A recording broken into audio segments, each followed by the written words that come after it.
Nothing matters. We're all dead anyway. Our cynical attitude about our ability to change anything hurts us. Are you ever going to achieve what seems impossible if you agree that it's impossible?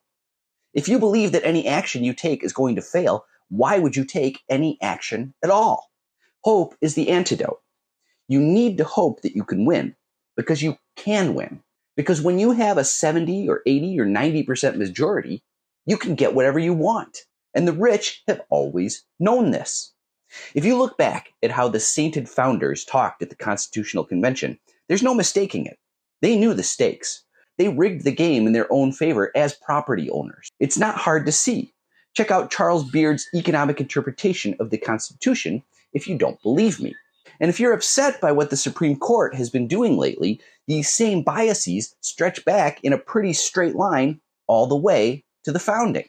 Our country is run by and for business and business owners. That's an overriding goal going back to the very beginning. The Supreme Court is nakedly pushing our country into an even greater capitalist utopia at our expense. So what do you do with that knowledge? You advocate for a new people-oriented constitution, for one thing.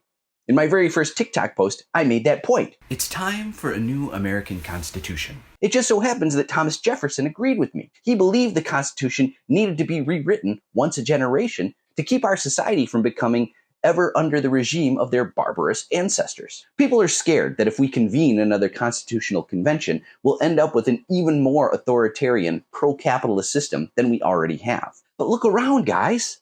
We're already in it. This is already heaven on earth for the rich. Our government has been ensuring it with every law they've passed for the last half century, the last century, the last sesquicentennial, bicentennial. You get the point. While it's possible to imagine something worse, we should instead imagine something better. The good part about having a cynical attitude is you never feel disappointed because you never ever get your hopes up. Now, reflect on how sad that is. Think how sorry you should feel for someone who's been so disappointed by life that they can't even imagine something better for themselves. Or, God forbid, take any steps to actually achieve it. Actually putting your back into helping yourself and everyone you care about in your life should give you purpose and focus. Are you saying you wouldn't fight for everyone you care about?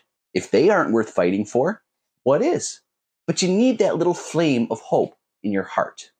Hope is what we need, not cynicism. Crush cynicism.